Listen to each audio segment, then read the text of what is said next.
KUGAN CASSIUS here with Derry Mathews. Derry, this week Frank Buglioni has his huge chance to become world champion when he takes on Fedor Chudinov for the world title. Do you give him a chance in this fight?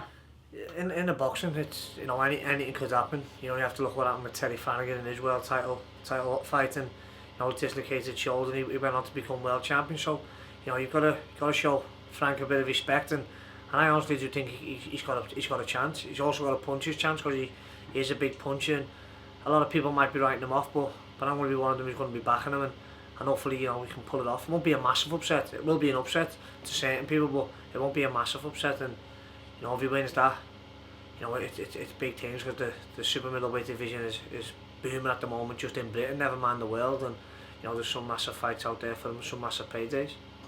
Speaking to Frank Buglioni, he's quite happy to play the underdog role in this fight, and you know all about that because you've been written off a lot of times in your career, and you've proven a lot of people wrong countless times in your career, so you know that mentality. Yeah, I love being the underdog, and I'm sure Frank will be going down the same route. He likes, he's took himself away to Ireland, he's prepared the best he can prepare, and he's had great sparring out there. He's run Neils in the cold weather. He hasn't had it easy out there, and so full credit to him. He's took himself away from everyone, his family, and that.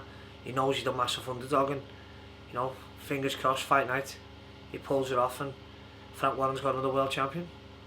I understand, I don't know if you know that Chudinov's been trained by Roy Jones Jr., who was actually meant to fight in Liverpool recently but didn't, but he's apparently part of the team helping Chudinov. So yeah, well that's a good thing for Frank, I think, because I don't know whether Roy Jones thinks what he's doing, whether he's going to be fighting or going to be coaching, and he's been fighting recently over the last couple of weeks and last couple of months, so I don't know whether he's been all around the world travelling and doing public appearances and that, so hopefully he hasn't spent much time with the champion, and and he's left a few stones unturned, and Frank can punish him, and it hopefully pays off for him. It is a booming division, like I said. Unfortunately for George Groves, it wasn't to be for him a couple of weeks ago against Badu Jack, suffered a third world title defeat, but George can come back from this. Do you think, Derry? Yeah, I think George, I've said it from day one, I think he's going to be a world champion. He's a great fighter, and I thought it was a close fight. It weren't a robbery. It was a close fight, and hopefully the fight can happen again. And you never know, we could fight Abraham. Abraham's I think he's a part of the same team. So Sauerland's got the both of them. So it's common sense that to give them a fight. If not, you only have to look at whether he fights one of the matchroom fighters, James DeGale, which would be a huge fight.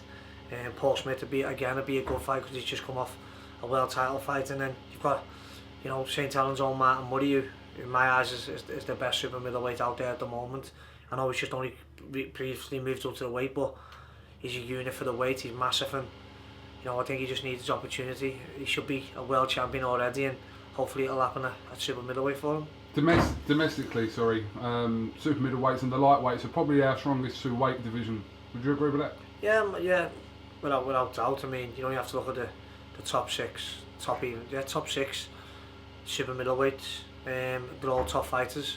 You can look at the top 8, top 10 even at lightweight. They're all good fighters, all proven champions. I think Scotty Carroll's, I think he's ranked number 8, but he's British champion. So from 8 upwards, it's a tough division, and I'm lucky to be a part of it. And hopefully, in the next couple of months, I can climb the ladder again and be number 1. All right, Derry. Listen, thank you very much for talking to the Cassius and Helver show. Have you done something different with your hair? Yeah, I've combed it over a bit. Do you like the style? It looks different. Looks different. It's growing, isn't it? I almost didn't recognise you earlier on. The new transplant. You had a transplant, yeah. Seriously? You confirming that? Yeah, I don't know it. When's it going to start coming through? Tomorrow, hopefully. Derry Mathews, thanks for talking to us, and we'll catch up with you soon. Thank you.